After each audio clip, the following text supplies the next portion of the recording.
What's going on, guys? And welcome back to Stowers Does It All.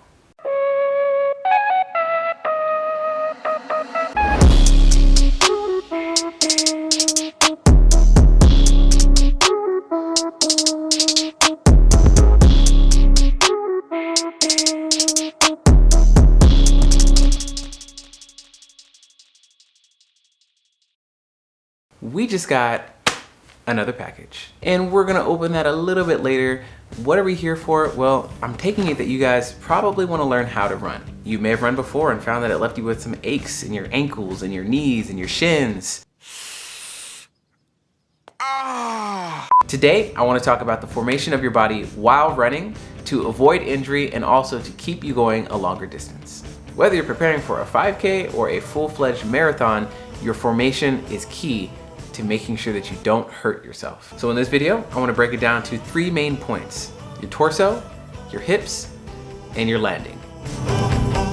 Now before we get started, I want to remind you guys to make sure that you subscribe and hit that notification bell so that way you guys are staying up to date on future runs and also some tips and guides on how to run. Now I want to be clear that some of the things I'll be talking about are common mistakes that anyone can make, whether you're a novice running at the park with your friends or you just signed up for the Boston Marathon. Now I say common mistakes because these are mistakes that your body's making to lighten the load on the other muscles, so you end up using things that you shouldn't use if you're running a long distance. Nobody texted your body the memo, hey, we're running a 5K today. And one of the common things that happen when we're running is we get a lot of aches in our feet. Hence today's package from a lovely group called Pareto. I say we open it up.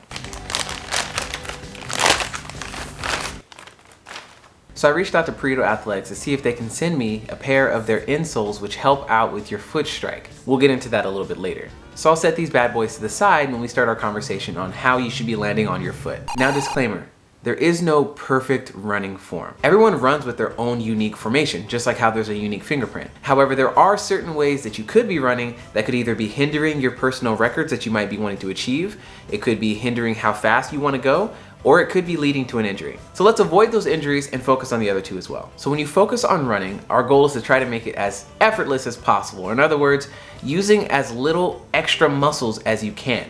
I like to think about it like a phone. A phone has multiple apps that might be running. And the more apps that are running at a time, the faster it's draining your battery. Likewise, your body has muscles that are all working at the same time. You're chewing, you're talking, you're running, you're moving your hands, you're moving your fingers. All those little tiny micro movements are all contributing to the draining of your personal battery. So when you're running, the goal isn't to try to exert as much incredible force as you can from body parts that aren't going to be helping you. The goal is to find the mechanics that work the best for running and use just those mechanics. So that being said, let's go to our first target, our torso. If you're watching that, you're like, wait, hold on. We run down here. Why are we talking about your upper body? Well, the torso is a very important part because, like my coach told me when I was in high school, everything that your head does, your body follows. So there might be times when you're looking down in your run, or you feel like you're getting exhausted, so you start to slouch and your shoulders do this, or you start to do extra movements with your hands because you feel like that's gonna, help you out a little bit better. All those things contribute to the draining of the battery that I was mentioning earlier. When I'm running, I like to keep my chin up, keep my eyes facing forward, and look down as little as I can. This ensures that you're looking at your goal, but it also keeps your body upright naturally. It's like you're pulling a string and kind of just making the rest of your body follow your head. Moving down a little bit, we have the shoulders. This is where I see a lot of people exerting more energy than they need to. Some people feel like they need to exert this extra force by thrusting their shoulders up and down, but all that does is really make these muscles in here really sore and causes some neck and back discomfort during your run. Your shoulders and your chest, you're gonna wanna kind of rotate it so that way your chest is up. This increases the oxygen flow into your lungs, but it also straightens up your spine a little bit so that way you don't have this slouching and you're not getting all these extra muscles in your back being used, which causes that discomfort. So you're gonna roll those shoulders back just a little bit and keep that chest out and proud with your eyes forward. And honestly, just by doing this, you're setting yourself up for success on your run. How far do you run? Do you do 5Ks? Do you do 10Ks? Maybe you're at the point when you're just trying to get to a mile straight without stopping. Whatever your goal is, use this step first. Changing your upper body will change your run forever. The goal with your chest and your shoulders is to keep them as loose as possible. Keep your chest forward, but don't let your shoulders tense up. Speaking of, connected to the torso, we have our arms. This is the challenging one because I'm not sure what to do with my hands. This one took me a minute because walking, jogging, and running all have 3 different forms. For a jog and a light run, you're gonna wanna keep your shoulders relaxed, so no bouncing up and down, and you're gonna let your arms just kinda like glide, just glide like this. Now imagine that your body's cut in half. Whoa, what? Let me rephrase that. Imagine that there is a symmetrical line dividing your body in half, okay? You don't wanna have your hands going like this. We be burning, not concerning. That's gonna cause extra twisting, which we'll get down to our hips in just a second, but that's gonna cause extra movement that you don't want during your run. Your obliques are gonna get super tired and you're gonna start cramping in your sides because that's the muscle that you're using when you're shifting your body to the sides. If possible, try to keep your right hand on your right side and your left hand on your left side, and try to keep your thumbs upward. Now you don't wanna keep your thumbs up the entire time. Just kinda let your fingers and everything feel really, really loose. And it's gonna feel like you're not grasping anything, your hands are just naturally in the curled position that your tendons put them in. Do you like to run to music? Great, me too. So here's what I recommend. If you're running to music, try to find a playlist that'll keep the music at 1 beat or 1 tempo. If you find that your music has varying tempos, you'll start off with something kind of slow, your body's gonna go with the tempo. Then you find something that's like a little bit higher and your body's gonna like, yeah, then it's gonna go with the tempo. And then your next song kind of like goes down and your body also is gonna acclimate to those beats per minute. So that's not keeping you at a consistent pace. Build your playlist so songs all kind of have that same beats per minute. So you're gonna stay in that same beats per minute for the entire run. I guarantee you, just try it. It works out so well. If you wanna check out some of my playlists, I have some down here in the description. Part 2, let's talk about our hips. My hips don't lie. Your hips don't lie. Here in America, we sit down a lot. And that actually has a negative effect on your hips. Constantly sitting and having your feet at a 90-degree angle causes your hips, those muscles and the tendons that hold your hips up, they start to kind of get used to that. So it's important that you strengthen your hips with some exercises, but it's also important that you guys stretch out your hips before you go on a run. Those hips of yours do a tremendous job with helping you propel your body forward. Imagine it's kind of like a rubber band which kind of snaps the legs forward and backward, and if you don't have those things stretched out well enough, it's gonna be like a really, really tight rubber band and it's not gonna have much flexibility. Now, moving on down to your legs. Also important that you stretch these bad boys out, but it's important too that while you're running, your knees are not going like this. They should be going straight up and down. Having your knees go to the sides is gonna put extra strain on the hips and also on your knees, which, oh man, it's gonna cause so much discomfort. You may need to retrain yourself to walk this way and run this way. I know I did. I know I walked with my feet kind of going out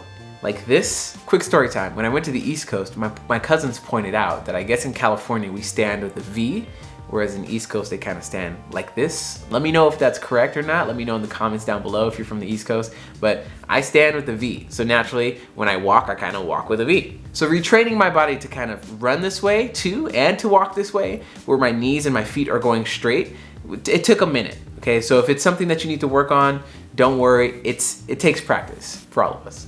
Thanks to my man McGlinte for the shirt, by the way, Port City Strength. Check out his Instagram down below. Last but not least, let's address the elephant in the room, and that is our landing. We'll start things off by focusing on our foot strike by looking at the insoles provided by Pareto. I reached out to the CEO to see if he'd be down to help me out with this video, and he responded. He said, "Thank you for reaching out. I'm excited to be part of your series on running form. Your body needs time to adjust to any changes. It's best to put them in your shoes and walk around the block to get a feel for the sensitivity of the feedback before running." So why the insoles? Well, your foot strike is how your foot is landing on the ground when you're running. Whether you're running on a track, a treadmill, or a trail, the pressure from your body is pushing down onto your foot as you place your foot onto the ground. This could be devastating to your joints, but also it can cause some long-term injuries that you just don't want to have if you plan on making running something that you want to get into, or even if you're trying to get in shape. So one common thing that happens when people are running is called heel striking. Heel striking, you might have done it before, it's when your heel hits the ground first. Now, if you're walking, that's not necessarily a problem because your foot hits the ground slowly and kind of rolls to launch yourself forward. However, when running, all of that pressure of your body weight pushing down onto your heel shoots it right back up to all of your bones in your joints and your body. That causes unnecessary stress on your joints and bones. This could lead to shin splints, ankle injuries, the list goes on. So Pareto has real-time feedback insoles, which makes a mechanical noise if your heel hits the ground first. And it'll sound something like that. The proper place you should be landing is what is called the midfoot. Here are my New Balance Fresh Foam More V2s that have seen almost 400 miles now from all the runs that I've been doing. If you look at the bottom of the shoe, you can see that I really don't land on my heel. A lot of my heel's not worn out at all. Most of the wearing out comes from the front area and also from the midfoot. Your midfoot is going to be the area kind of where your arch is, in between the ball of your foot, or in other words, that platform where your toes are, and the heel of your foot.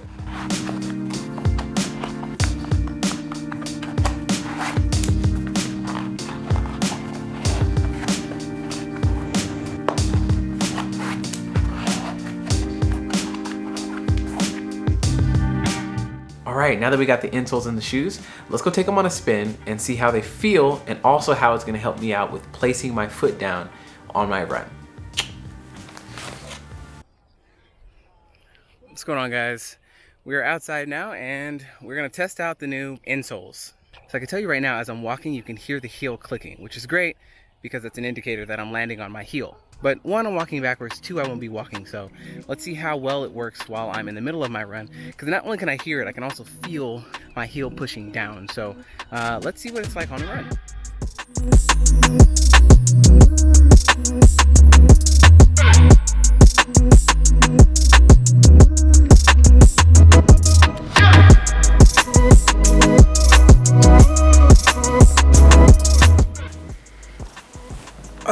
Okay, we're back. Now, immediately when I started running, I could tell that the audible click really helped out, because the moment that I would step onto my heel, I could feel that there was a push down, so I could feel that the pressure had changed, but I can also hear that little click going on in my ear that sounds something like that. So thank you, Charlie, for sending those over. I'm excited to use these in the future. If you wanted to grab some yourself, you can grab some using the link down below. And all you have to do is enter the code STOWERSSTEPS, 2 S's in there, and you can get yourself a pair for $5 off. So just to recap, here's what you can do. Keep your chest up, keep your shoulders and your arms relaxed. Don't add all this extra force into it. Keep your head nice and strong, your chin up, and try to look at what's about 50 feet in front of you. You want to get a good stretch in on those hips before you go for a run. Have your knees jolting forward, straight with you, not out. And land on your midfoot, not your heel and not your toes. For more running tips, upcoming runs, and other little shenanigans, please make sure that you guys subscribe and hit the notification bell so you can stay up to date on all the upcoming runs. I have a couple different things that I want to show you guys. The next video that I want to focus on is strength conditioning and how to breathe while you're doing your run. So stay tuned for those. And as always, see you next time.